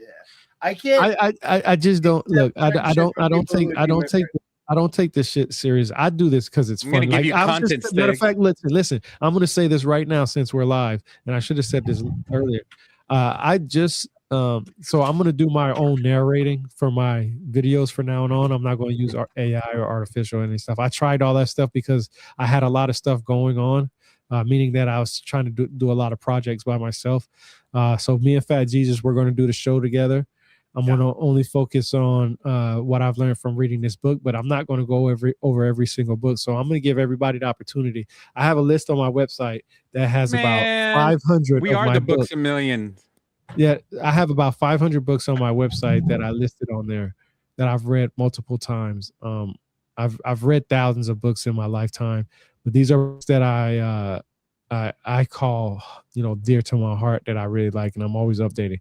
So what I'm saying is, I'm not going to try to do a book all the time. Like my next book that I'm doing on my series is this book right here. Me and Fat Jesus are going to talk about this, and we are going deep, aren't we? And so, in my boots on ground, and that's it. That's all my videos for my boots on ground.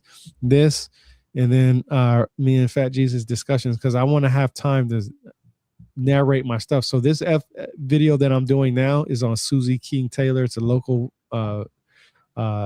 slave that was here who was a nurse and teacher and reader and writer, and she was mad young when she learned and did all this stuff. So local hero, I guess you could say.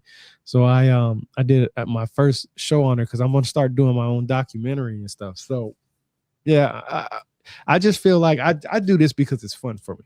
That's all it is. This is just nothing but fun to me. I like getting on here having discussions. I'm not sleeping. It's 2:00. When we get off of here in the next 5-10 minutes, I'll probably play a video game or read a book or something. I'm more than likely to play a video game, probably Red Dead Redemption. But Red Dead Redemption, blah, blah. This is just fun to me. Everything that I do is just literally. You know fun. what game I'm playing right now, guys? All this equipment that Windrose. all this equipment that I bought is literally just for fun. I like being in nature. I love history. I've read plenty of books of all kinds of subjects. Like literally, on my X account, you go to my X account, I literally prove it. My Facebook account, I just started going back on there, sharing that stuff. It was more private back then, but I'm trying to tackle 2 communities at one time now. I wrote a book, became a bestseller. You know what I'm saying? Where's my book at? Do I got a copy with me? Yep, I sure do. Don't make me go get my book. Journey through the origins of history. I'm a bestseller. So all this is fun. I've had people attack me, talk about me, do this, that, and I'm just like, yo, if I was famous, this would be even more fun because I would have people approaching me on my face and I'd be like, yeah, boy, you know what I'm saying? Put them gloves on. You know what I'm saying? But it's just, it's just, I love doing this. People do a lot of attacking, and I'm not sure why. I think it's funny only because like I said, I grew up watching Jerry Springer, and this shit was funny to me. Murray, Ricky Lake. That was some crazy times with Jerry Springer, wasn't it? Was it Jesse Raphael? That's Sally why Jesse. No, I model myself. Sally Jesse Raphael. Yeah. I model my podcast after her. Yeah, these glasses. I wear these specific glasses because she wore the red ones. I wear the white ones. These are I picked these. It took me 6 months to find the right, and so I decided to go with aviators because aviators are really popular and throughout time, like Tom Cruise and all that. And it was hard to find them. You cannot find white aviators. White aviators are the most difficult to find, and they're too thin. If you wear a thin white aviators, people can't see them. It's not white enough. So I wanted something thick and white, and I found it. Good luck in finding these. These they don't sell them anymore. Man, I'm telling you, man, like I just love. These are actually Star Wars too. They're what? Star Wars aviators. Oh, shit. These are that might be a classic, bro. They're called the Stormtroopers. That might be a classic right there. It is. I mean, I wish I would have bought 2 of them. I was so dumb to just only get one. Yeah, wow, gentlemen! Right now, I'm looking at the time. It's 1:59. Yeah. We've been doing this for 2 hours. We could go on for 2 more hours if we wanted to.